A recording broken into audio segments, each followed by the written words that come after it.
Hello વિદ્યાર્થી મિત્રો, સ્વાગત છે તમારો આપણી ચેનલ એસડી ક્લાસમાં। વિદ્યાર્થી મિત્રો, આપણે જોતા હતા ધોરણ 10 એમાં વિજ્ઞાન વિષયમાં ચેપ્ટર નંબર 5 જૈવિક ક્રિયાઓ। હવે આપણે આપણા ચેપ્ટરને ધીરે ધીરે આગળ વધારીએ અને આપણા માટે આવે છે મોસ્ટ આઈએમપી ક્વેશ્ચન। બરાબર, આ ક્વેશ્ચન વારંવાર આપણી એક્ઝામમાં પૂછાતો હોય છે। બરાબર, આ ક્વેશ્ચનમાં આપણે જોવાનું છે કે મનુષ્યની પાચન તંત્રની આકૃતિ દોરો। નામ નિર્દેશન વાળી આકૃતિ દોરી દેવાની। આ આકૃતિ નામ નિર્દેશન વાળી ખાલી દોરી દો તો એનાય પણ 2 માર્ક હોય છે। બરાબર, અને કેટલીક વખત એવું પૂછાય છે કે મનુષ્યની પાચન તંત્રની આકૃતિ દોરો અને અમુક ભાગ વિશે સમજાવવાનું કહે છે। એટલે કે ખાલી જઠરમાં પાચન શું થાય છે એના વિશે સમજાવવાનું કહે, અથવા તો એમ કે ભાઈ નાના આંતરડામાં થતા પાચનની ક્રિયા સમજાવો અને આકૃતિ દોરવાના। એવી રીતે 2 પ્રશ્ન ભેગા કરીને 4 માર્કમાં પૂછતા હોય છે। આપણો આ ક્વેશ્ચન આપણા માટે મોસ્ટ આઈએમપી। બરાબર, આ પ્રશ્ન સાથે સાથે આપણે એ પણ સમજતા જઈશું કે આપણા શરીરમાં પાચનની ક્રિયા કેવી રીતે થાય છે, એટલે કે મનુષ્યમાં પાચનની ક્રિયા કઈ રીતે થાય છે। ચાલો તો આપણે આપણા ક્વેશ્ચનની શરૂઆત કરીએ। શું કહે છે કે પાચન નળી કે પાચન ગુહા એટલે શું? મનુષ્યમાં પાચન નળીની નામ નિર્દેશન વાળી કેવી ભાઈ? તો કે નામ નિર્દેશન વાળી આકૃતિ દોરીને સમજાવવાની છે। મનુષ્યમાં પાચન નળીની આકૃતિ નામ નિર્દેશન વાળી આકૃતિ દોરીને સમજાવવાની છે।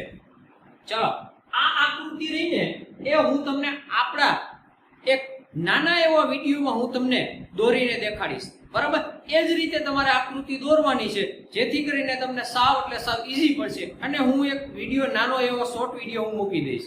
બરાબર, જેથી કરીને આપણે પેજમાં જ દોરશો અને તમને પણ પેજમાં દોરવાની વધારે મજા આવશે।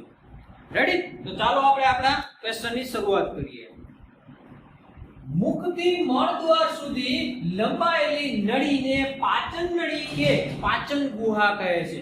એટલે કે અહીંયાથી મુખથી મળદ્વાર સુધી એક લાંબી નળી આવેલી છે। બરાબર, આ લાંબી નળીને કહેવાય છે પાચન નળી અથવા તો પાચન ગુહા। રેડી? ખબર પડી ગઈ? ચાલો આપણે આપણા પ્રશ્નને પેલા એક શાંતિથી બરાબર એમને સમજીએ, પછી વિગતવાર લખાણના રીતે આપણે સમજશો। હાલો, શરૂઆત મનુષ્યમાં પાચનની શરૂઆત ક્યાંથી થાય? તો કે મનુષ્યમાં પાચનની શરૂઆત મુખથી થાય છે। ભાઈ, મનુષ્યમાં પાચનની શરૂઆત ક્યાંથી થાય છે? ક્વેશ્ચન પૂછાય છે કે મનુષ્યની પાચનની શરૂઆત ક્યાંથી થાય છે? તો કે મુખથી થાય છે। યાદ રાખજો। બરાબર, હાલો, મનુષ્યમાં પાચનની શરૂઆત ક્યાંથી થઈ છે? તો કે મુખમાંથી। હાલો, મુખની અંદર શું આવેલું હોય? તો કે દાંત આવેલા હોય, જીભ આવેલી હોય। બરાબર, મુખની અંદર શું આવેલું હોય? તો કે એક તો દાંત આવેલા હોય। શું આવેલું હોય? દાંત આવેલા હોય। બરાબર, અને બીજું શું આવેલું હોય? તો કે જીભ આવેલી હોય। રેડી? મુખમાં શું આવેલું હોય? તો કે દાંત અને જીભ, અને ત્રીજું એક આવેલું હોય છે જેનું નામ છે લાળ ગ્રંથિ, જે જીભની નીચેના ભાગમાં એક ગ્રંથિ આવેલી હોય છે। બરાબર, અને ઈ ગ્રંથિનું નામ શું છે પહેલા? તો કે લાળ ગ્રંથિ। બરાબર, હાલો, ત્રીજું શું આવેલું હોય છે? તો કે લાળ ગ્રંથિ આવેલી હોય છે। બરાબર, આ લાળ ગ્રંથિ છે ને શ્લેષ્મનો એટલે કે ચીકણું પ્રવાહીનો સ્ત્રાવ કરે છે। કેનો સ્ત્રાવ કરે છે? તો કે ચીકણા પ્રવાહીનો સ્ત્રાવ કરે છે। બરોબર, આ લાળ ગ્રંથિમાં લાળ રસીય એમાઇલેઝ હોય છે, એક ઉત્સેચક હોય અને એનું નામ છે લાળ રસીય એમાઇલેઝ। બરોબર, એટલે લાળ ગ્રંથિ કેનો સ્ત્રાવ કરે ભાઈ? તો કે લાળ રસીય એમાઇલેઝ નો। લાળ રસીય એમાઇલેઝ। આ લાળ રસીય એમાઇલેઝ શું કાર્ય કરશે? આ લાળ રસીય એમાઇલેઝ જે આપણે ખોરાકમાં ખાધું છે એમાં કોઈ સ્ટાર્ચ હશે। કોણ હશે? તો કે કોઈ સ્ટાર્ચ હશે તો એને તોડી નાખશે, સ્ટાર્ચનું વિભાજન કરી નાખશે, સ્ટાર્ચને વિખંડિત કરી નાખશે। બરાબર, અને એનું શર્કરામાં રૂપાંતર કરી દેશે। બરાબર, કેમાં રૂપાંતર કરી દેશે? શર્કરામાં। કેનું રૂપાંતર? તો કે સ્ટાર્ચ પદાર્થ જો હોય તો। બરાબર, તો આ લાળ રસીય એમાઇલેઝ જો કોઈ સ્ટાર્ચ નામનો પદાર્થ છે એમાં, બરાબર, સ્ટાર્ચ નામનો પદાર્થ છે તો લાળ રસીય એમાઇલેઝ સ્ટાર્ચને તોડીને કેમાં કન્વર્ટ કરી નાખશે? કેમાં કરી નાખશે? શર્કરામાં। કેમાં ભઈલા? શર્કરામાં ફેરવી નાખશે અને આ શર્કરાને માલ્ટોઝ પણ કહે છે. આ શર્કરાને માલ્ટોઝ શું કામ કીધું? કારણ કે ગ્લુકોઝના બે અણુ ભેગા થઈને તો માલ્ટોઝ બને છે. બરાબર? ગ્લુકોઝના બે અણુ ભેગા થાય તો શું બને છે? માલ્ટોઝ બને છે. રેડી? આટલું ક્લિયર? લાળ રસીય એમાઇલેઝ શું કાર્ય કરશે? તો કે તમારા ખોરાકમાં જે કોઈ પણ સ્ટાર્ચ આવ્યું તો એ સ્ટાર્ચને કન્વર્ટ કેમાં કરી નાખશે? તો કે શર્કરામાં કરી નાખશે, એટલે કે માલ્ટોઝમાં ફેરવી નાખશે. ચાલો આટલું ક્લિયર? હવે આ લાળ રસીય એમાઇલેઝ જે તમને ચીકણા પ્રવાહી સ્વરૂપે તમારા મુખમાં આવે છે, બરાબર, એની સાથે સાથે જીભ શું કાર્ય કરશે? તો કે ઈ ચીકણા પ્રવાહીને આખા ખોરાકમાં ભેળવી દેશે. ચીકણા પ્રવાહી, બરાબર. આપણી જીભ આમ હલે કે ન હલે? તો કે હા, હલવાને લીધે આખા ખોરાક કેવો થઈ જશે? તો કે ચીકણો થઈ જશે. ચલો ક્લિયર એટલું? હાલો, ચીકણા થઈ ગયા પછી શું કરશે? આવડો દાંત ભાઈ શું કરશે? તો કે આ ખોરાકને નાના ટુકડામાં વિભાજિત કરી નાખશે. બરાબર? ખોરાકને નાના ટુકડામાં વિભાજિત કરવાનું કાર્ય કોનું? તો કે દાંતનું. જીભનું કાર્ય શું? તો કે જે તમારો લાળ રસ ઉત્પન્ન થયો છે એ ચીકણો પ્રવાહી વાળો હોય છે. આ ચીકણું પ્રવાહી આ જીભ વડે, માંસલ જીભ વડે વલોવી નાખશે, આખો આમ હલાવી નાખશે. બરાબર? જેથી કરીને ખોરાકના આખો સંપૂર્ણ રીતે કેવો બની જાય છે? તો કે શ્લેષ્મા એટલે કે ચીકણો બની જાય છે. બરાબર? હાલો, આટલી વસ્તુ ક્લિયર થઈ ગઈ. ભાઈ મુખમાં ખોરાક આપણે પહોંચી ગયો. મુખમાં શું કાર્ય થઈ છે ખબર પડી ગઈ? રેડી ને? ઓકે, ચાલો આગળ વધીએ. હવે ભાઈ મુખમાંથી ખોરાક ક્યાં જાય? તો કે આપણી અન્નનળીમાં જાય. આ મુખમાંથી ખોરાક ક્યાં જાય? અન્નનળીમાં જાય. તો અન્નનળી ક્યાંથી ક્યાં સુધી ફેલાયેલી હોય? તો કે અન્નનળી અહીંયાથી, એટલે કે મુખથી લઈને આપણા જઠર સુધી ફેલાયેલી હોય છે. અન્નનળી ક્યાંથી ક્યાં સુધી ફેલાયેલી હોય? તો કે આપણા મુખથી લઈને જઠર સુધી આપણી અન્નનળી ફેલાયેલી હોય. એ નામ શું કામ અન્નનળી પડ્યું? તો કે અન્ન એટલે શું? તો કે ખોરાક. ખોરાકને લઈ જવા વાળી નળી એટલે કે અન્નનળી. ચલો ક્લિયર? હવે આ અન્નનળીમાં એમનામ હાઈલો નહીં આવે કે ખોરાક. હવે સમજો, આપણે ખોરાકના લાળ ગ્રંથિમાં ચીકણો પ્રવાહીનો સ્ત્રાવ કર્યો એટલે ખોરાક કેવો બની ગયો? તો કે હાવ ચીકણો બની ગયો. બરાબર? હવે શું થઈ છે? તો કે આ અન્નનળીની દીવાલ છે ને એ માંસલ સ્નાયુ પેશીની બનેલી છે. બરાબર? સ્નાયુઓની બનેલી છે. આ સ્નાયુઓની બનેલી હોવાને લીધે એ ક્યારેક સંકોચન થઈ છે, ક્યારેક એનું વિકોચન એટલે કે છૂટવી પડશે. બરાબર? એટલે કે પોળી થઈ છે. સંકોચન અને વિકોચન થઈ છે. બરાબર? એટલે કે શિથિલન થઈ છે અને ક્યારેક સંકોચન થઈ છે. ક્યારેક સંકોચન અને શિથિલન થતું રહેશે. હાલો, આ સંકોચન અને શિથિલનને કહેવાય તરંગવત સંકોચન. શું કહેવાય છે? તરંગવત સંકોચન. એટલે કે ક્રમાનુસાર, એટલે કે ઉપર સંકોચન થયું તો નીચે શું થઈ છે? એનું શિથિલન થઈ છે. હવે જેવો ખોરાક નીચે આવ્યો એટલે અહીંયા સંકોચન થઈ છે તો પાછું નીચે કેવું થઈ છે? શિથિલન થઈ છે. તો ક્રમિક રીતે, લયબદ્ધ રીતે ખોરાક અન્નનળીમાં એટલે કે અહીંયા ઉપરથી છેક નીચે સુધી એટલે કે જઠર સુધી લયબદ્ધ સંકોચનના લીધે આગળ વધે છે. લયબદ્ધ એટલે શું? તો કે ક્રમ અનુસાર, એટલે કે ઉપર સંકોચન થઈ છે, નીચે ખુલ્લું પડશે એટલે વિકોચન થઈ છે, પાછું સંકોચન થઈ છે, નીચે વિકોચન થઈ છે. ચાલો ક્લિયર આટલું?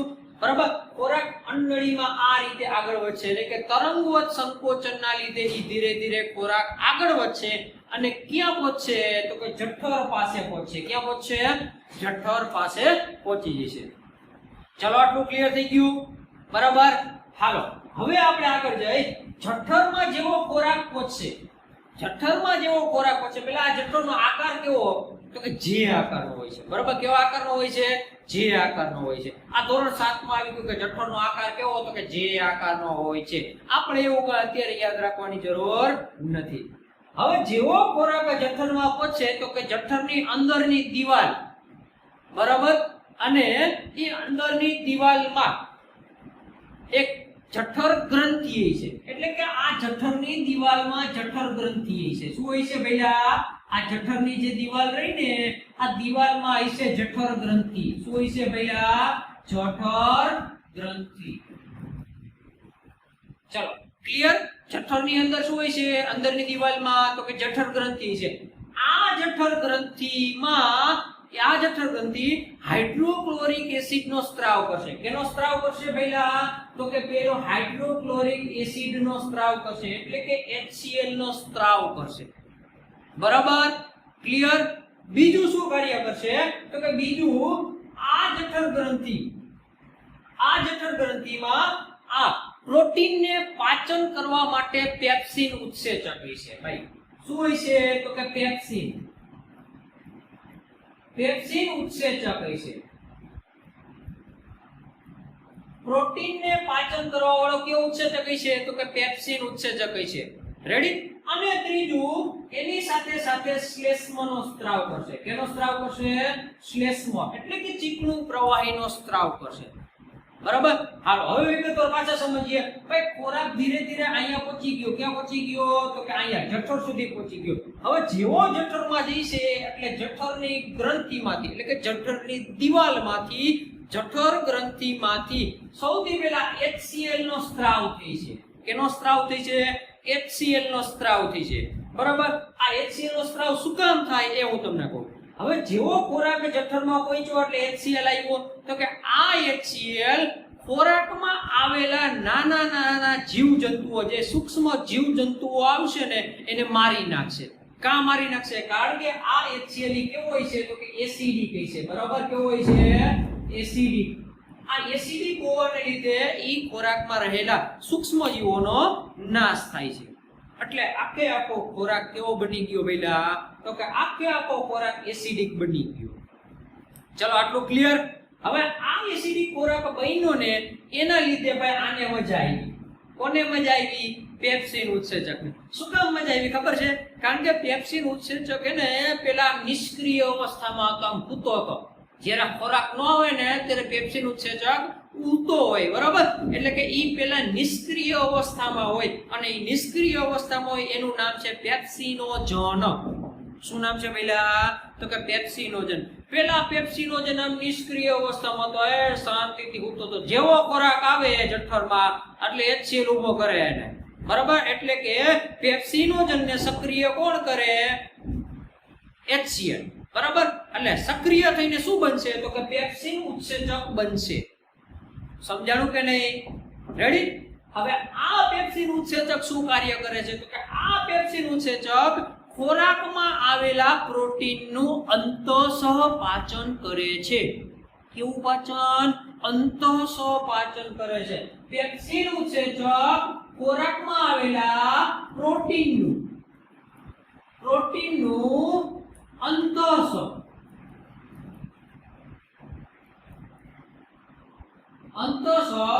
પાચન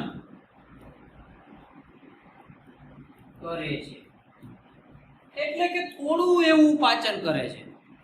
કેવું પાચન કરે છે? તો કે થોડું એવું પાચન કરે. સંપૂર્ણપણે પ્રોટીનનું પાચન થતું નથી. આમાંથી એક માર્કમાં ક્વેશ્ચન પૂછાય કે પ્રોટીનનું અંતઃસહ પાચન કયા ભાગમાં થાય છે? તો કે જઠરના ભાગમાં. સંપૂર્ણ પાચન પૂછે તો અલગ આવશે. અંતઃસહ પ્રોટીનનું પાચન પૂછે તો કેમાં આવશે? તો કે જઠરમાં થાય છે. કેના વડે થાય છે? તો કે પેપ્સિન ઉત્સેચક વડે થાય. જો ક્વેશ્ચન એ નીકળે કે જઠરમાં પ્રોટીનનું પાચન કરવા માટે કયો ઉત્સેચક આવેલો હોય તો જઠર પૂછે તો પેપ્સિન ઉત્સેચક આવશે. ચલો ક્લિયર આટલું? રેડી? ખોરાક કેવો હતો? તો કે એસિડિક હતો. બરાબર? જેથી ભાઈ પેપ્સિન ઉત્સેચક સક્રિય થયો અને એનું પ્રોટીનનું અંતઃસહ પાચન કરી દીધું. હવે આગળ આ શ્લેષ્મનું કાર્ય શું? તો કે આ શ્લેષ્મનું કાર્ય કે આ જે જઠર ગ્રંથિ હતી એમાંથી HCl ઉત્પન્ન થયો હતો અને પેપ્સિન ઉત્પન્ન થયો હતો ને આ જઠરની દિવાલને નુકસાન ન કરે. જઠરની દિવાલને નુકસાન ન કરે એટલે અહીંયા શ્લેષ્મ એટલે કે ચીકણું પ્રવાહી અહીંયા ભરાઈ રહી છે. બરાબર? અહીંયા એટલે કે જઠરની દિવાલને કાંઈ એકેય પ્રકારની ઈજા પહોંચવા દેશે નહીં. ઈ કાર્ય કોનું? તો કે શ્લેષ્મનું કાર્ય. ચલો આટલી વસ્તુ ક્લિયર થઈ? બરાબર? ફરીથી જઠરમાં શું શું? જ્યારે ખોરાક જઠરમાં આવશે તો એની સાથે જઠર ગ્રંથિમાંથી હાઇડ્રોક્લોરિક એસિડ એટલે કે HCl ઉત્પન્ન થઈ છે. બીજું એની હારે પેપ્સિન ઉત્સેચક ઉત્પન્ન થઈ છે અને શ્લેષ્મ ઉત્પન્ન થઈ છે. ચલો ક્લિયર?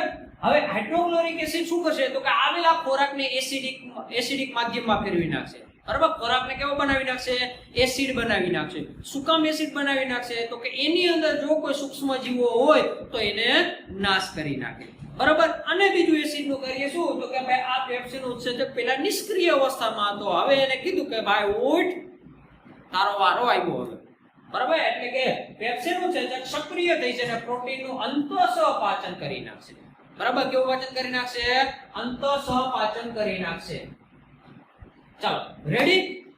હવે આગળ આ શ્લેષ્મનું કાર્ય શું? તો કે શ્લેષ્મનું કાર્ય એ કે જે એસિડ અને પેપ્સિન ઉત્સેચક સામે રક્ષણ કરવાનું, એટલે કે એની દિવાલને, જઠરની દિવાલને રક્ષણ કરવા માટે આ શ્લેષ્મ ઉત્પન્ન થાય છે. અહીંયા લગી ક્લિયર ભાઈ બધા જ ને? રેડી? ઓકે, તો ચાલો હજી આપણે આગળ વધીએ. હવે જેવો ખોરાક અહીંયા જઠરમાંથી નાના આંતરડામાં પ્રવેશે છે. જઠરમાંથી ક્યાં પ્રવેશે? તો કે નાના આંતરડામાં જાય. જઠરમાંથી ક્યાં જાય? તો કે નાના આંતરડામાં જાય. નાના આંતરડામાં એમ કઈ ગરવા ન દે એને, એક દ્વાર રાખ્યો છે. બરાબર, એટલે કે એક અહીંયા વસ્તુ રાખી છે, એ કે હાલે આવ અંદર તો જ આવવા દે. બરાબર, ઈ વસ્તુને કહેવાય છે નિજઠર વાલ્વ. એટલે કે અહીંયા એક વાલ્વ આવેલો હોય, એના દ્વારા ઈ ખોરાક અંદર પ્રવેશે છે. એટલે કે જઠરમાંથી નાના આંતરડામાં પ્રવેશવું હોય તો નિજઠર વાલ્વમાંથી પસાર થવું પડે. અહીંયા નિજઠર વાલ્વ આવેલું હોય છે. શું પેલા આવેલું હોય છે? અહીંયા નિજઠર વાલ્વ.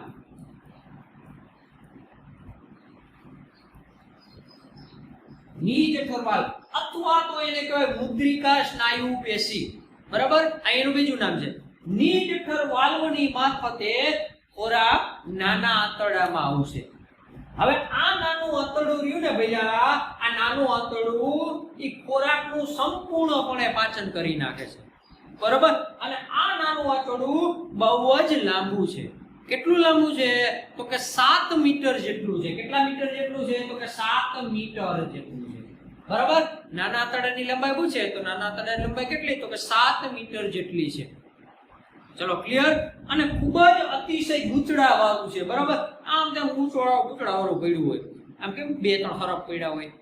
બરાબર, એટલે કે 7 મીટર લાંબુ નાનું આંતરડું છે. આ નાના આંતરડામાં ખોરાકનું સંપૂર્ણ પાચન થઈ જાય છે. બરાબર, હવે ક્વેશ્ચન એ રહે કે ખોરાકનું સંપૂર્ણ પાચન કયા ભાગમાં થાય? તો શું જવાબ લખશો? નાના આંતરડામાં. ચલો ક્લિયર કે નહીં? ઓકે, જો હવે આગળ આ નાનું આંતરડું રહ્યું, આ ભાઈ આ નાનું આંતરડું, આ નાના આંતરડામાં જ્યારે અહીંથી આમ ખોરાક પ્રવેશતો હોય છે ત્યારે આ ભાઈનું નામ શું છે પેલા? તો કે આ ભાઈનું નામ યકૃત છે. શું નામ છે? યકૃત. આ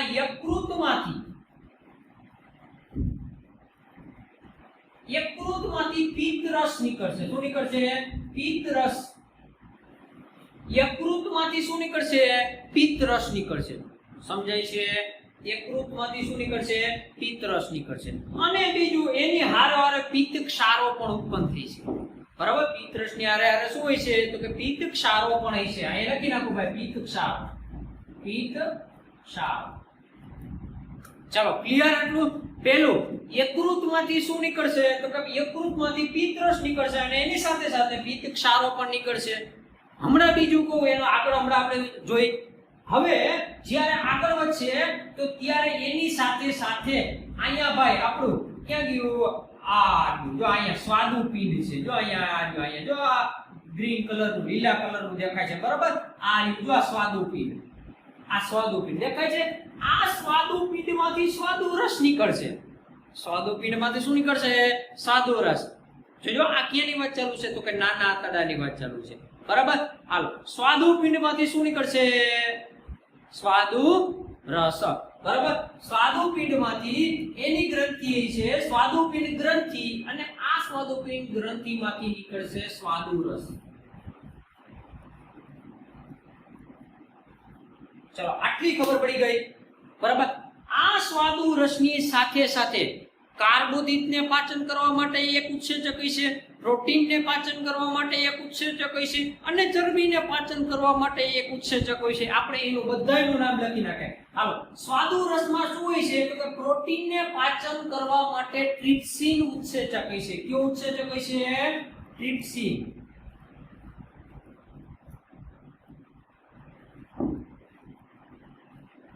ચલો, પ્રોટીનને પાચન કરવા માટે કયો ઉત્સેચક હોય છે? તો કે ટ્રિપ્સિન ઉત્સેચક. બરાબર.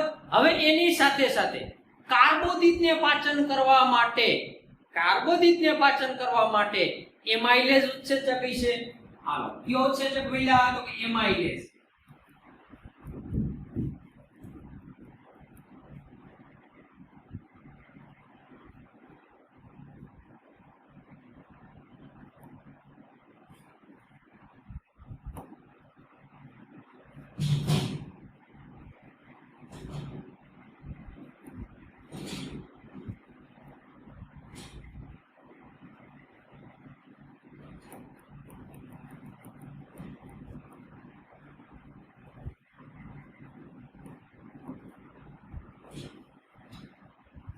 ચલો આગળ શું કીધું? હવે ભાઈ પ્રોટીનને પાચન કરવા માટે ટ્રિપ્સિન ઉત્સેચક છે, એની સાથે સાથે કાર્બોદિતને પાચન કરવા માટે એમાઇલેઝ ઉત્સેચક છે.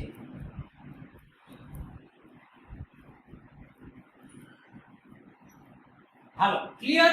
બે પાચન આવ્યા. એક પ્રોટીનને પાચન કરવા માટે ટ્રિપ્સિન ઉત્સેચક, બીજું કાર્બોદિતને પાચન કરવા માટે એમાઇલેઝ ઉત્સેચક. આ એમાઇલેઝ ઉત્સેચક પહેલા ક્યાંક આવી ગયો. ક્યાં આવી ગયો? તો કે મુખમાં. પણ એ લાળ રસીય એમાઇલેઝ હતું. અને હા, એક વાત કહી દઉં કે આ લાળ રસીય એમાઇલેઝને ટાઇલિન કહેવાય છે. શું કહેવાય છે? ટાઇલિન ઉત્સેચક પણ કહેવાય છે. બરાબર, આપણે એનું નામ યાદ રાખવાનું છે.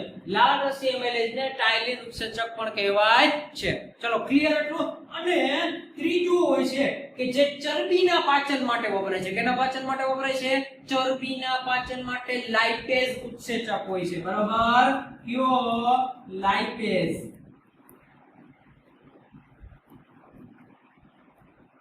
હાલો, સ્વાદુ રસમાં કેટલા ઉત્સેચકો હોય? તો કે 3. પહેલું ટ્રિપ્સિન, બીજું એમાઇલેઝ, ત્રીજું લાઇપેઝ. કેના માટે ખ્યાલ આવી ગયો? હમણાં જોઈએ વધારે આગળ. બરાબર. અને હવે આગળ જ્યારે નાના આંતરડામાં એક તો યકૃતમાંથી પિત્તરસ ઉત્પન્ન થઈ છે, બીજું સ્વાદુ પિંડમાંથી સ્વાદુરસ ઉત્પન્ન થઈ છે, અને આ સ્વાદુરસમાં આટલા ઉત્સેચક હોય છે. અને હજી નાના આંતરડાની દિવાલમાં ગ્રંથિ આવેલી હોય. આ ગ્રંથિનું નામ છે આંત્રિય ગ્રંથિ. આંત્રિય ગ્રંથિ. બરાબર, આંત્રિય ગ્રંથિ. હમણાં કહું કે આ આંત્રિય ગ્રંથિમાંથી છે ને આંત્ર રસ ઉત્પન્ન થઈ છે. એ શું કાર્ય કરે? અહીં લખી નાખું. આંત્રિય ગ્રંથિમાંથી શું ઉત્પન્ન થઈ છે પહેલા? તો કે આંત્ર રસ ઉત્પન્ન થઈ છે. ચલો, ક્લિયર? આંતરિય ગ્રંથિમાંથી શું ઉત્પન્ન થાય? આંત્ર રસ ઉત્પન્ન થાય છે. આટલો ડબ્બો પડી ગયો. હવે આપણે પાછું શરૂઆત કરીએ ક્યાંથી? તો કે નાના આંતરડામાંથી. નાના આંતરડામાં જ્યારે ખોરાક પ્રવેશે છે તો એમાંથી યકૃતમાંથી શું ઉત્પન્ન થાય છે? તો કે પિત્તરસ. હકીકતમાં ઉત્પન્ન થયો એ શબ્દ ઉત્પન્ન ક્યાંથી થાય? તો કે ઉત્પન્ન ભાઈ પિત્તાશયમાંથી થાય છે. યાદ રાખજો ભાઈ, પિત્તરસ ઉત્પન્ન ક્યાંથી થાય છે? તો કે પિત્તાશયમાંથી થાય છે. ક્વેશ્ચન એમ પૂછાય કે ખાલી જગ્યામાંથી પિત્તરસ ઉત્પન્ન થાય છે. ઉત્પન્ન શબ્દ આવે તો એનો મતલબ એમ કે ભાઈ કેમાંથી ઉત્પન્ન થાય? તો કે પિત્તાશયમાંથી થાય છે. બરાબર. એમ પૂછે કે નાના આંતરડામાં પિત્તરસનો સ્ત્રાવ કોણ કરે? જો સ્ત્રાવ આવે તો આપણું યકૃત આવશે. બરાબર. જો સ્ત્રાવની વાત આવે તો યકૃત, ઉત્પન્નની વાત આવે તો પિત્તાશય. ચલો, ક્લિયર? હાલો, આગળ જુઓ. યકૃતમાંથી શું ઉત્પન્ન થઈ જાય? તો કે પિત્તરસ ઉત્પન્ન થઈ છે. હવે આ પિત્તરસ શું કાર્ય કરશે? તો પેલા ખોરાક કેવો હતો? તો કે એસિડિક ખોરાક હતો, એસિડિક માધ્યમ હતું. હવે ઈ એસિડિક માધ્યમને આલ્કલીય બનાવશે. એસિડિક માધ્યમને કેવો બનાવશે? આલ્કલીય. એટલે કે એની pH 7 કરતા ઉપર લઈ જશે. બરાબર, એટલે કે બેઝ તરફ લઈ જશે. ચલો, ક્લિયર? ખબર પડી ગઈ? પિત્તરસનું કાર્ય શું? તો કે ભાઈ આલ્કલીય બનાવશે. કેવો બનાવશે? આલ્કલીય ખોરાક બનાવશે. આ આલ્કલીય શું કામ ખોરાક બનાવશે? કારણ કે સ્વાદુ રસના ઉત્સેચકોને કામ કરવાની મજા આવે. કામ કરવાની મજા આવે એટલે આને આલ્કલીય બનાવી દીધું. એસિડિક હોત તો કે સ્વાદુ રસ કહે છે તો મારે કાંઈ કામ નથી કરવું. તો ઈ સ્વાદુ રસના ઉત્સેચકો ક્યારે કાર્ય કરશે? તો કે આલ્કલીય ખોરાક હશે તો જ કાર્ય કરશે, બાકી કાર્ય કરશે નહીં. ચલો ક્લિયર એટલું? ઓકે, આગળ જો. હવે આ ભાઈ એની હારવાર શું ઉત્પન્ન થયું હતું? તો કે પિત્ત ક્ષારો ઉત્પન્ન થયું હતું. આ શું કાર્ય કરશે? પિત્ત ક્ષારો. તો પિત્ત ક્ષારો ચરબીના જે મોટા મોટા ગોલક હશે, એટલે કે ખોરાકની હારે હારે ચરબી જે આવી છે એ મોટા મોટા સ્વરૂપે છે, બરાબર? ખૂબ જ મોટા સ્વરૂપે છે. આ મોટા મોટા ગોલકને તોડીને નાના નાના ગોલકમાં ફેરવશે, બરાબર? એટલે કે ચરબીના મોટા મોટા ગોલકને નાના નાના ગોલકમાં ફેરવવાની ક્રિયાને તૈલોદીકરણની ક્રિયા કહેવાય. કઈ ક્રિયા કહેવાય પહેલા? તૈલોદીકરણની ક્રિયા. બરાબર? વધારે સમજાતું નથી? વધારે સ્પીડ નથી લાગતી તમને? હા, ચાલો. તૈલોદીકરણની ક્રિયા કોને કહેવાય? તો કે ચરબીના મોટા મોટા ગોલકને તોડીને નાના નાના ગોલકમાં ફેરવવાની ક્રિયાને કઈ ક્રિયા કહેવાય છે? તૈલોદીકરણની ક્રિયા. બરાબર? આ તૈલોદીકરણની ક્રિયાની મારફતે ચરબીના ગોલક કેવા બની જશે? તો કે નાના બની જશે. એટલે કે તૈલોદીકૃત ચરબી બની જશે. એટલે કે નાના નાના ગોલક વાળી ચરબી બની જશે. એટલે કે એને પાચન થવામાં મજા આવે. બરાબર ને? ચલો, આટલું ખબર પડી ગઈ. રેડી? હવે આગળ વધો. યકૃતમાંથી પિત્તરસ અને પિત્તક્ષાર ઉત્પન્ન થઈ ગયા. શું કાર્ય કરે ખબર પડી ગઈ. હવે વાત કરીએ આપણે કેની? તો કે સ્વાદુ રસની. એટલે કે સ્વાદુપિંડમાંથી સ્વાદુ ગ્રંથિ છે, આ ગ્રંથિમાંથી સ્વાદુ રસ ઉત્પન્ન થઈ છે. કયો ઉત્પન્ન થઈ છે? સ્વાદુ રસ ઉત્પન્ન થઈ છે. આ સ્વાદુ રસમાં ત્રણ ઉત્સેચક હશે. એક તો હશે ટ્રિપ્સિન, એક તો હશે એમાઇલેઝ અને એક તો હશે લાઇપેઝ. ચલો, ક્લિયર એટલું? હાલો, હવે આગળ વાત કરીએ કે ટ્રિપ્સિન. આ ટ્રિપ્સિન ઉત્સેચક શું કાર્ય કરશે? તો કે ભાઈ જે પ્રોટીનનું અંતઃસ્વ પહેલા પાચન થયું હતું ને, અંતઃસ્વ પાચન થયું હતું ને, હવે પૂરેપૂરું પાચન કરી નાખશે. કોણ? ટ્રિપ્સિન ઉત્સેચકો. ક્યાં? નાના આંતરડામાં. બરાબર? ક્લિયર? ઓકે, હાલો. ટ્રિપ્સિન ઉત્સેચક કોનું પાચન કરશે? તો કે ભાઈ પ્રોટીનનું. બરાબર? હાલો, ટ્રિપ્સિન ઉત્સેચક પ્રોટીનનું પાચન કરશે. એમાઇલેઝ ઉત્સેચક કોનું પાચન કરે છે? તો કે એમાઇલેઝ ઉત્સેચક કાર્બોદિત પદાર્થોનું. કેનું? કાર્બોદિત પદાર્થોનું. ક્લિયર? અને ત્રીજો લાઇપેઝ ઉત્સેચક, ઈ કોનું પાચન કરશે? તો કે તૈલોદીકૃત જે ચરબી બની હતી, એટલે કે નાના નાના ગોલકમાં જે ચરબી બની હતી એને હવે પાચન કોણ કરી નાખશે પહેલા? તો કે લાઇપેઝ ઉત્સેચક. બરાબર? એટલે કે આ કોનું પાચન કરે છે? તો કે ચરબીનું.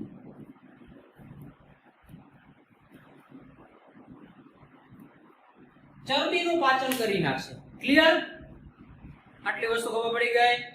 સ્વાદુ રસમાં કયા ઉત્સેચક આવેલા હોય? તો કે ત્રણ ઉત્સેચક આવેલો હોય. પેલો ટ્રિપ્સિન. ટ્રિપ્સિન કોનું પાચન કરે છે પહેલા? ટ્રિપ્સિન કોનું પાચન કરે? હે? ટ્રિપ્સિન પ્રોટીનનું પાચન કરે છે. હવે એક વસ્તુ યાદ રાખજો, જે જઠરમાં પ્રોટીનનું પાચન કરતું હતું ને એનું નામ હતું પેપ્સિન. ક્યાં ગયું આપણે? જો અહીંયા હતું. આ જો પેપ્સિન ઉત્સેચક પ્રોટીનનું પાચન કરતું હતું. પણ એ જઠરની વાત હતી. હવે કેની વાત છે? નાના આંતરડાની વાત છે. ચાલો, ક્લિયર એટલું? રેડી? હવે કાર્બોદિત પદાર્થોનું પાચન કરવા માટે કયો ઉત્સેચક છે? તો કે એમાઇલેઝ ઉત્સેચક છે. ત્રીજું, ચરબીનું પાચન કરવા માટે લાઇપેઝ ઉત્સેચક છે. ચરબીના પાચન માટે લાઇપેઝ ઉત્સેચક આવેલો હોય છે. હવે આ ઉત્સેચક પોતપોતાનું કાર્ય કરશે. હવે શું કરશે? તો કે હવે જઠરની જે ગ્રંથિ હોય, સોરી, આંતરડાની જે આંતરિય ગ્રંથિ છે, આ આંતરિય ગ્રંથિમાંથી આંત્ર રસ ઉત્પન્ન થાય છે. આંતરિય ગ્રંથિમાંથી શું ઉત્પન્ન થાય છે? આંત્ર રસ ઉત્પન્ન થાય છે. અને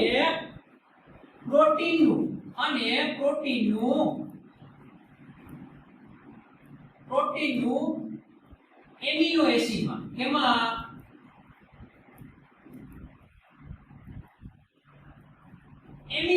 એસિડમાં રૂપાંતર કરી નાખશે. ભાઈ આ આંતરરસ દ્વારા આ પ્રોટીનનું એમિનો એસિડમાં રૂપાંતર કરી નાખશે. કેમાં રૂપાંતર કરી નાખશે? એમિનો એસિડમાં રૂપાંતર કરી નાખશે. બરાબર, આટલી ખબર પડી ગઈ? રેડી. હવે આગળ છે આપણું કાર્બોદિત. આ કાર્બોદિતને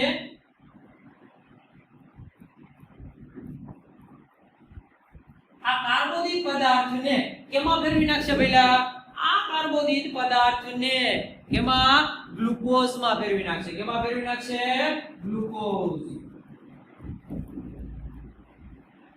ગ્લુકોઝમાં. કાર્બોદિત પદાર્થને ગ્લુકોઝમાં ફેરવી નાખશે. અને ત્રીજું આપણે કોણ વહીતું? ચરબી. બરાબર, ત્રીજું ચરબીને ફેટી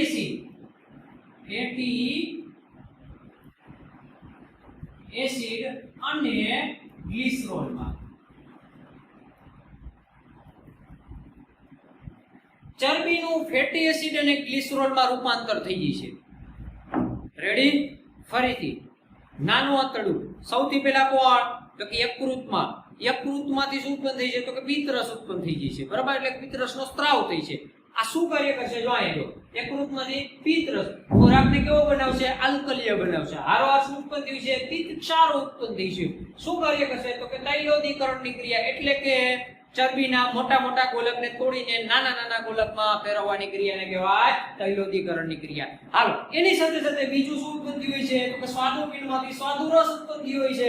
અને એ ટ્રિપ્સિનનો ઉત્સેચક હોય છે. એમાં ટ્રિપ્સિન ઉત્સેચક કોનું પાચન કરે છે? તો કે પ્રોટીનનું પાચન કરે છે. બીજું એમાઇલેઝ ઉત્સેચક હોય છે, એ કાર્બોદિતનું પાચન કરે છે. અને ત્રીજું લાઇપેઝ ઉત્સેચક હોય છે, એ કેનું પાચન કરે છે? ચરબીનું પાચન કરે છે. હવે શું થાય છે? તો કે આપણે જે નાના આંતરડાની દિવાલમાં આંતરિય ગ્રંથિ આવેલી હોય, એ આંતરિય ગ્રંથિમાંથી આંતરરસ ઉત્પન્ન થઈ છે. આ આંતરરસ પ્રોટીનનું એમિનો એસિડમાં ફેરવી નાખશે, કાર્બોદિતને ગ્લુકોઝમાં ફેરવી નાખશે અને ચરબીને ફેટી એસિડ અને ગ્લિસરોલમાં ફેરવી નાખશે. ચલો, આટલું ક્લિયર થઈ ગયું. હવે નાના આંતરડાને છેલ્લો ભાગ, બરાબર, એને શેષાંત્ર કહેવાય. શું કહેવાય? શેષાંત્ર. એટલે કે નાના આંતરડાનો હાવ અતિશય અહીંયા છેલ્લો ભાગ આવેલો છે. બરાબર, આ શેષાંત્રમાં શું હોય છે? તો કે છેલ્લા ભાગમાં એમાં આંગળી જેવા નાના નાના પ્રવર્ધ હોય છે. એટલે કે નાના આંતરડાની દિવાલમાં આંગળી જેવા નાના નાના પ્રવર્ધો હોય છે. બરાબર, આ પ્રવર્ધો શું કાર્ય કરે છે? તો કે જે શોષણની સપાટી, એટલે કે આ જે બધું બન્યું ને એની શોષણની સપાટીમાં વધારો કરે છે. શું કરે છે? શોષણની સપાટીમાં વધારો કરે છે. એટલે કે વધારેમાં વધારે એમાંથી શોષાઈ જાય આ બધી વસ્તુ. રેડી. એટલે કે નાના આંતરડાની દિવાલમાં શું આવેલા હોય છે? આંગળી જેવા પ્રવર્ધો આવેલા હોય છે. શું કાર્ય એનું? તો કે એમાં શોષણની સપાટીમાં વધારો કરે, એટલે કે અભિશોષણની સપાટીમાં વધારો કરે. બરાબર, આ બધું નાના આંતરડામાં પાચન કમ્પ્લીટ થઈ જાય. હવે શું વધશે? તો કે જે પાચન નથી થવાનું તે, એટલે કે અપાચિત ખોરાક હવે કેમાં જશે? તો કે અપાચિત ખોરાક હવે જશે ભાઈ મોટા આંતરડામાં. કેમાં જશે? મોટા આંતરડામાં જશે. આ મોટું આંતરડું આમ કહેવાય મોટું, હકીકતમાં નાનું છે. બરાબર, આ નાનું આંતરડું છે મોટું પણ કહેવાય નાનું. શું કામ? કારણ કે ભાઈ આ મોટા આંતરડાની પહોળાઈ વધારે છે અને નાનું આંતરડું ગૂંચળામય સ્વરૂપે આમ ને એક પહોળાઈ નાની છે એટલે એમને પડ્યું છે, એટલે નાનું આંતરડું કીધું છે. રેડી? ઓકે.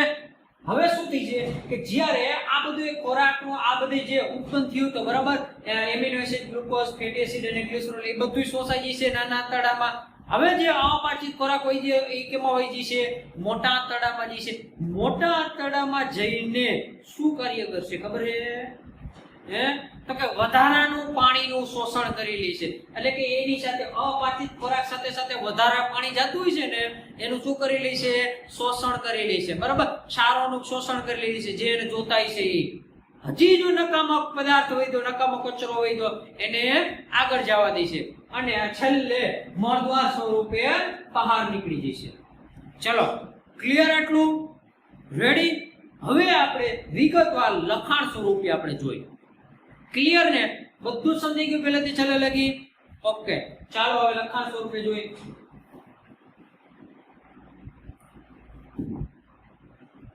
હાલો, મનુષ્યમાં ખોરાકનું પાચન કેવી રીતે થાય છે હવે આપણે વિગતવાર આપણા ક્વેશ્ચન છે એ જોઈએ. આપણે આપણે વિવિધ પ્રકારનો ખોરાક ખાઈએ છીએ. હા ભાઈ, ગમે તે મજા આવે ખાઈ લઈએ છીએ. આ ખોરાકનું પાચન માર્ગમાં પસાર થતા નૈસર્ગિક રીતે એના નાના નાના કણોમાં રૂપાંતર થવાની ક્રિયા થાય છે. એટલે કે ભાઈ કુદરતી રીતે એના નાના નાના ક્રિયામાં રૂપાંતર થાય છે. બરાબર, કટકા થાય છે. આગળ મુખમાં પાચન. પેલું કેમાં પાચન? મુખમાં. હાલો, મુખમાં શું હોય તો કે દાંત હોય. દાંત વડે શું થાય તો કે ખોરાકને ચાવતા નાના નાના ટુકડામાં રૂપાંતર થાય. આ મોઢું ફાડીને બેઠો છો, દાંત, જીભ છે ને. ઓકે.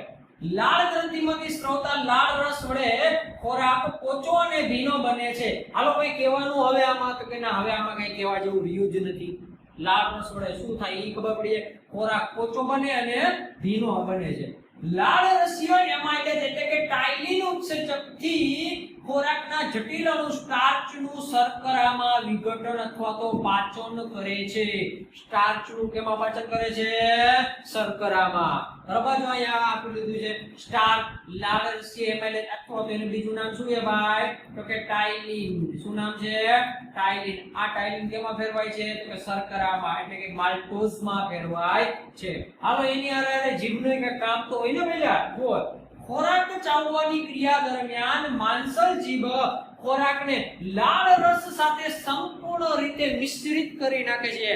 આમાં હલાવ્યા જ રાખવાનું, બીજું શું કાર્ય કરવાનું આપણે? બરાબર, જીભ આમાં હલાવા રાખવાની એટલે આખો ખોરાક કેવો બની જાય? ભીનો અને ચીકણો બની જાય. રેડી? આગળ વધો. હાલો, તરંગોત સંકોચન અથવા તો પરિસંકોચન.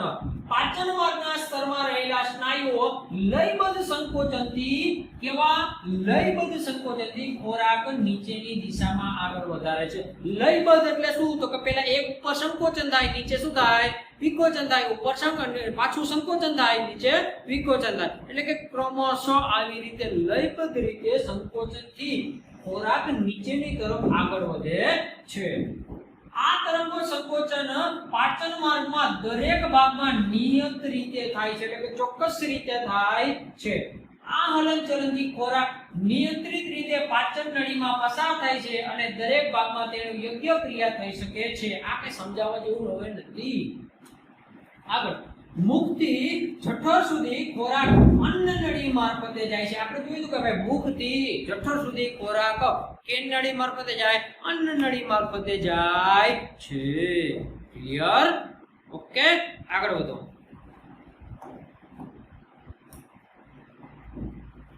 ચાલો, કેમાં પાચન આવ્યું પહેલા? જઠરમાં પાચન. બરાબર, બધું જ આપણે આવી ગયું છે. હાલો, જઠરની દિવાલમાં જઠર ગ્રંથિઓ આવેલી હોય છે અને એ શું ઉત્પન્ન કરે છે તો કે હાઇડ્રોક્લોરિક એસિડ એટલે કે HCl ઉત્પન્ન કરે છે. એની સાથે સાથે પ્રોટીનને પાચન કરવા માટે પેપ્સિન ઉત્સેચક ઉત્પન્ન કરે છે. એની સાથે સાથે શ્લેષ્માનો સ્ત્રાવ કરે છે. ત્રણ વસ્તુ આવી: HCl પ્રોટીનને પાચન માટે, પેપ્સિન ઉત્સેચક અને શ્લેષ્મા. ક્લિયર? આ મિશ્રણને જઠર રસ કહે છે. આ આપણે નતું કીધું. આ ત્રણેય જે ભેગું થઈ જાય એટલે કે ભેગું થઈને જે આવે છે એને કહેવાય છે જઠર રસ. બરાબર, એને શું કહેવાય છે બેટા? જઠર રસ કહેવાય છે. જો આગળ, જઠરની સ્નાયુમય દિવાલ ખોરાકને જઠર રસ સાથે મિશ્ર કરે છે. એટલે કે જઠરની દિવાલ હોય એ સ્નાયુમય હોય, એને કારણે જઠર રસ સાથે આપણો ખોરાક મિશ્ર થઈ જાય છે, ભેગો થઈ જાય છે. હાઇડ્રોક્લોરિક એસિડ એસિડિક માધ્યમ તૈયાર કરીને પેપ્સિન ઉત્સેચકની પ્રક્રિયામાં મદદ કરે છે. એટલે કે પેપ્સિન ઉત્સેચક પહેલા કેવો હોય તો કે હૂતો હતો. કયા સ્વરૂપે હૂતો હતો? કે પેપ્સિનોજન સ્વરૂપે આમને હૂતો હતો. હવે એમ કે જાય ભાઈ ખોરાક આવ્યો એટલે HCl ઉઠાડશે. બરાબર, એટલે કે પેપ્સિન ઉત્સેચકની પ્રક્રિયામાં મદદ કરે છે.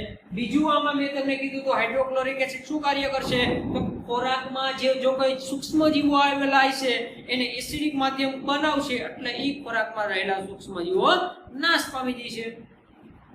આગળ, સામાન્ય પરિસ્થિતિમાં શ્લેષ્મ જઠરના આંતરિક અસર અને એસિડ અને પેપ્સિનની અસર સામે રક્ષણ આપે છે. એટલે કે શ્લેષ્મ જે ઉત્પન્ન થયું હતું એ શું કાર્ય કરે છે તો કે ભાઈ એસિડ માધ્યમ અને પેપ્સિનની અસર સામે રક્ષણ આપે છે. એટલે કે જઠરની દિવાલને કાંઈ નુકસાન પહોંચાડવા દેતો નથી. કોણ તો કે શ્લેષ્મ. બરાબર, આગળ જુઓ. જઠરમાંથી ખોરાકનો નાના આંતરડામાં મુદ્રિકા સ્નાયુ પેશી અથવા તો ની જઠર વાલ્વ દ્વારા નિયંત્રિત થાય છે. એમનામ કોઈને નાના આંતરડામાં જવા દઈએ નહીં. ની જઠર વાલ્વ રોકી નાખે, અલે ભાઈ હું કહું એને જ અંદર જવાનું છે, બાકી કોઈને અંદર જવાનું નથી. રેડી? ઓકે, હાલો જઠરમાં પાછળ સમજાઈ ગયું કે ન સમજાઈ ગયું? ઓકે, આગળ વધો.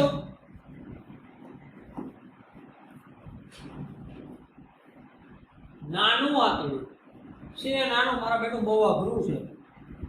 રેડી? હાલો, નાના આંતરડાનું પાચન માર્ગનું સૌથી લાંબામાં લાંબુ અને ખૂબ જ ગૂંચળામાં અંગ હોવાથી મનુષ્યના શરીરમાં ઓછી જગ્યામાં વ્યવસ્થિત રીતે ગોઠવાયેલું એક જગ્યાએ વિચારવું પડ્યું છે. તે કાર્બોદિત, પ્રોટીન અને ચરબીના પૂર્ણ પાચન માટેનું અંગ છે. ક્વેશ્ચન નીકળે ભાઈ અહીંયાથી એક માર્કનું કે કાર્બોદિત, પ્રોટીન અને ચરબી માટે પૂર્ણ પાચન માટેનું અંગ કયું? નાનું આંતરડું. હાલો, વિવિધ પ્રાણીઓમાં નાના આંતરડાની લંબાઈ તેમના ખોરાકના પ્રકારને આધારે ભિન્ન હોય છે, એટલે કે અલગ અલગ હોય છે. બધાય પ્રાણીઓમાં નાના આંતરડા સરખા હોતા નથી. શું કામ નથી હોતા? જુઓ, હમણાં તમને કહું. જો અહીંયા ઘાસ ખાનારા શાકાહારી પ્રાણીઓ સેલ્યુલોઝનું પાચન કરવા માટે નાના આંતરડાની લંબાઈ વધારે હોવી જરૂરી છે. ભાઈ કાર્બોદિત, પ્રોટીન અને ચરબી કરતા આ અઘરું કોણ ખબર હે? સેલ્યુલોઝ. આ સેલ્યુલોઝ કેમાં હોય ખબર છે? તો કે ઘાસમાં હોય છે. કેમાં હોય છે? આ ઘાસમાં હોય. એટલે જ તમે નથી ખાઈ શકતા ને, નકર તમે એનો બાકાજી બોલાવી દો. બરાબર ને? ઘાસ શું કામ નથી ખાઈ શકતા? કારણ કે તમારું આંતરડું પાચન જ નથી કરી શકતું એટલું. તો સેલ્યુલોઝને પાચન કરવા માટે બહુ મોટું આંતરડું જોવે છે. રેડી? એટલે કે સેલ્યુલોઝ કેમાં હોય? તો કે ઘાસમાં હોય છે. અને આ સેલ્યુલોઝને પાચન કરવા માટે આંતરડાની લંબાઈ કેવી જોવે? વધુ હોય. તો આ વધુ લંબાઈ વાળું આંતરડું કેમાં હોય? તો કે ગાયમાં હોય, ભેંસમાં હોય. બરાબર? જે વનસ્પતિઓ ખાતા હોય એમાં નાના આંતરડાની લંબાઈ વધારે હોય, એટલે કે શાકાહારી પ્રાણીઓ. બરાબર? માંસાહારી પ્રાણીઓ ને શાકાહારી પ્રાણીઓમાં નાના આંતરડાની લંબાઈ વધુ હોય છે. માંસનું પાચન કરવું સરળ હોવાથી વાઘ જેવા માંસાહારી પ્રાણીઓમાં નાનું આંતરડું ટૂંકું હોય છે. કોની સાપેક્ષે? તો કે આ ભાઈની સાપેક્ષે, શાકાહારીની સાપેક્ષે. બરાબર? અહીંયા જો તમને બે ની આકૃતિ આપી દે, ગાય જો આ કેવડું મોટું આમ જો તો ખરા નાનું આંતરડું કેવડું આમ ગૂંચવાયેલું છે કે નહીં? આ બહુ મોટું છે, એટલે જ સેલ્યુલોઝનું પાચન કરી શકે છે, નકર પાચન કરી શકે નહીં. હવે આ એમ કહે કે ભાઈ મારે તો ઘાસ ખાવું છે, પાચન થાય ન થાય. તમે એમ કહો મારે ઘાસ ખાવું છે, પાચન થાય ન થાય. કાં તો કે એમાં સેલ્યુલોઝ આવેલું હોય, તમારું શરીર પાચન જ ન કરી શકે. ચલો, ક્લિયર એટલું? આગળ વધો. હાલો, નાના આંતરડામાં પાચન. બરાબર? એમાં જઠરમાંથી એસિડિક ખોરાક જ્યારે નાના આંતરડામાં પ્રવેશે છે ત્યારે નાનું આંતરડું યકૃતમાંથી પિત્તરસ, સ્વાદુપિંડમાંથી સ્વાદુરસ. યકૃતમાંથી કોનો સ્ત્રાવ કરે છે? પિત્તરસનો સ્ત્રાવ કરે છે. સ્વાદુપિંડમાંથી કોનો સ્ત્રાવ કરે છે? સ્વાદુરસનો. જો અહીંયા તમને આકૃતિ આપી છે. બરાબર? આ યકૃત છે, અહીંયા જો આ પિત્તાશય છે. બરાબર? આ પિત્તાશય. એ રીતે પિત્તરસ ઉત્પન્ન ક્યાં થાય? તો કે પિત્તાશયમાં ઉત્પન્ન થાય. ભાઈ પિત્તરસનો સ્ત્રાવ કોણ કરે? તો યકૃત. આ ક્વેશ્ચન ભૂલાવો ન પડે. હારાને હલવાડી દઈએ છે એક માર્કમાં. બરાબર? 99 માર્ક જેને આવ્યો હોય ને એને પૂછજો કે એક માર્કની વેલ્યુ કેટલી. રેડી? અગાઉ તમારા જે ફ્રેન્ડ હોય એને પૂછી લેજો કે જેને 99 માર્ક આવ્યા હોય એને પૂછજો કે એક માર્કની વેલ્યુ કેટલી. એટલે આપણે યાદ રાખવાનું છે પિત્તાશયમાંથી પિત્ત રસ ઉત્પન્ન થાય, પણ એનો સ્ત્રાવ કોણ કરે? તો કે યકૃત સ્ત્રાવ કરે છે. ચલો, ક્લિયર? એટલે કે જો અહીંથી આમ સ્ત્રાવ કરે છે, આગળ વધશે ને આ નળી અહીંથી જોડાયેલી છે. હવે સ્વાદુપિંડ અહીંયા છે. બરાબર? સ્વાદુપિંડમાંથી સ્વાદુરસ ઉત્પન્ન થાય છે. ચલો, ક્લિયર? જો આગળ પિત્તરસ, યકૃતમાંથી પિત્તરસનો સ્ત્રાવ થાય છે. આ પિત્તરસનું કાર્ય જઠરમાંથી આવતા એસિડિક ખોરાકને પિત્ત આલ્કલીય બનાવે છે, એટલે કે pH એના 7 કરતા વધુ લઈ જાય છે, એટલે કે બેઝિક તરફ લઈ જાય છે. બરાબર? આલ્કલીય બનાવે છે. તેથી શું થાય છે? તો કે સ્વાદુરસના ઉત્સેચકોને કાર્ય કરવાની મજા આવી જાય છે. નકર મજા ન આવે એસિડિક હોત તો. હવે એને મજા આવશે. શું કામ મજા આવશે? કારણ કે એનો માધ્યમ તૈયાર કરી દીધું છે. બરાબર? આગળ પિત્ત ક્ષારો ચરબીના મોટા ગોલકોને વિખંડિત એટલે કે તોડીને નાના ગોલકોમાં રૂપાંતર કરે છે અને આ ક્રિયાને તૈલોદીકરણની ક્રિયા કહે છે અને આ ક્રિયાથી ઉત્સેચકોની ક્રિયાશીલતામાં વધારો થાય છે એટલે કે એ નાના નાના કટકા કરી દ્યો ને એટલે ના ઉત્સેચકોને મજા આવે કાર્ય કરવાની એટલે કે એની ક્રિયાશીલતામાં વધારો કરે છે હવે આમાં એક ક્વેશ્ચન જો ઊંધો કરીને પૂછવો હોય તો પૂછી શકાય બરાબર શું પૂછી શકાય તો કે ચરબીના નાના નાના ગોલકને મોટા મોટા ગોલકમાં રૂપાંતર થવાની ક્રિયાને ખાલી જગ્યા કહે છે શું કહેવાય કાઈ ન કહેવાય વેલાય ને પ્રશ્ન હું શું બોલ્યો ચરબીના નાના નાના ગોલકને મોટા મોટા ગોલકમાં રૂપાંતર થવાની ક્રિયાને ખાલી જગ્યા કહેવાય કાઈ ન કહેવાય ખરા ખોટા પૂછવું તો પૂછી લે ન પૂછી લે મને કહી દેજો ચરબીના નાના નાના ગોલકને મોટા મોટા ગોલકમાં રૂપાંતર થવાની ક્રિયાને તૈલોદીકરણની ક્રિયા કહે છે સાચું કે ખોટું બધાય ઝડપે સલાહ ખાચું ખાચું કરીને આવે હકીકતમાં કેવું આવે ખોટું આવે કા તો કે ચરબીના ભાઈ મોટા મોટા ગોલકને નાના નાના ગોલકમાં ફેરવે છે નાના નાના ને મોટામાં નથી ફેરવતા બરાબર એટલે કે ચરબીના મોટા મોટા ગોલકને નાના નાના ગોલકમાં ફેરવવાની ક્રિયાને તૈલોદીકરણની ક્રિયા કહે છે ચલો ક્લિયર આટલું પૂરું થઈ ગયું હવે વાત કરીએ સ્વાદુરસની સ્વાદુપિંડમાંથી સ્વાદુરસનો સ્ત્રાવ થાય છે આ સ્વાદુરસમાં પ્રોટીનને પાચન માટે ટ્રિપ્સિન ઉત્સેચક નાના આંતરડામાં ટ્રિપ્સિન ઉત્સેચક આવશે જઠરમાં પ્રોટીનને પાચન માટે પેપ્સિન ઉત્સેચક આવશે એક માર્ક માટે ભૂલ ન કરતા બરાબર આગળ કાર્બોદિતને પાચન માટે એમાઇલેજ ઉત્સેચક હોય છે અને તૈલીકૃત ચરબીના પાચન માટે લાઇપેજ ઉત્સેચક હોય છે ચલો ક્લિયર આગળ વધો આંત્રરસનું કાર્ય શું છે તો કે નાના આંતરડાની દીવાલમાં આંતરિય ગ્રંથિ આવેલી હોય છે જેનો કેનો સ્ત્રાવ કરે છે આંત્રરસનો સ્ત્રાવ કરે છે આંત્રરસમાં આવેલા ઉત્સેચકો પ્રોટીનનું એમિનો એસિડમાં ફેરવી નાખે છે ભાઈ પ્રોટીનનું એમિનો એસિડમાં કાર્બોદિતનું ગ્લુકોઝમાં ફેરવી નાખશે ચરબીનું ફેટી એસિડ અને ગ્લિસરોલમાં રૂપાંતર કરે છે એટલે કે પાચન કરે છે એક એક માર્ક માટે પોસ્ટ આઈએમપી બરાબર રેડી ચલો આગળ વધીએ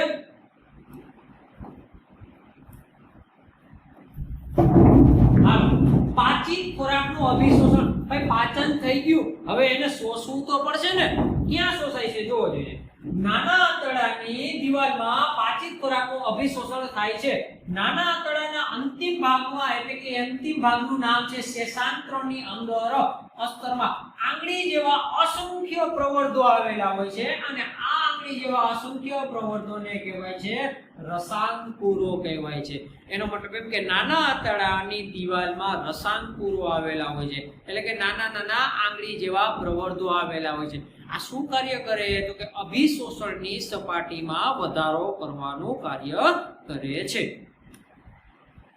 રસાંકુરો અભિશોષણ માટેની સપાટીનું ક્ષેત્રફળ વધારે છે તેમાં રુધિર વાહિનીઓથી સમૃદ્ધ હોવાથી પાચિત ખોરાક અભિશોષણની ક્ષમતા વધારે છે એટલે કે આ રસાંકુરોને કારણે શોષવાની ક્ષમતા ખૂબ જ વધી જાય છે અને એની હારે હારે શું જોડાયેલું હોય રુધિર વાહિની જોડાયેલું હોય એટલે ખોરાક જેટલો જ્યાં જોતો હોય ત્યાં રુધિર મારફતે પહોંચી જાય છે બરોબર પાચિત ખોરાકનું અભિશોષણની ક્ષમતા વધારે છે ચલો આગળ મળોત્સર્જન બરાબર અપાચિત ખોરાક મોટા આંતરડામાં મોકલવામાં આવે છે ક્યાં મોકલવામાં આવે તો કે મોટા આંતરડામાં મોકલવામાં આવે છે જ્યાં વધુ માત્રામાં રસાંકુરો દ્વારા અપાચિત ખોરાકમાંથી પાણીનું શોષણ કરે છે બરાબર એટલે કે મોટા આંતરડામાં વધારાનું જે પાણી હોય એનું શું કરી લે છે ભાઈલા શોષણ કરી લે છે આગળ બાકી રહેલા પદાર્થો મળદ્વાર દ્વારા શરીરની બહાર ત્યાગ કરવામાં આવે છે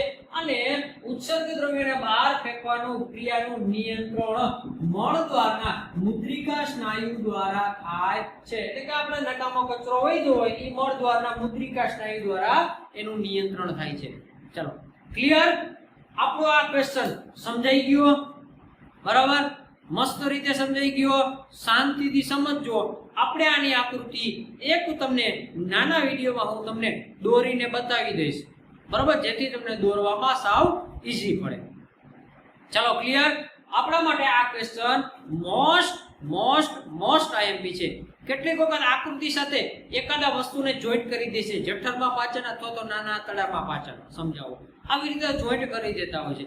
ક્યારે આવડો બધો મોટો ક્વેશ્ચન લાંબો પૂછાણો નથી, બરાબર, પણ શું કરે છે, આકૃતિ એની સાથે સાથે નાના નાના એકાદા ટુકડા ભેગા કરી દે છે. ચલો ક્લિયર? તો ચાલો આજે આપણે અહીં સુધી રાખીએ. જો વિદ્યાર્થી મિત્રો તમને આપણો વિડીયો ગમ્યો હોય તો લાઈક કરજો, શેર કરજો અને સબસ્ક્રાઇબ કરજો.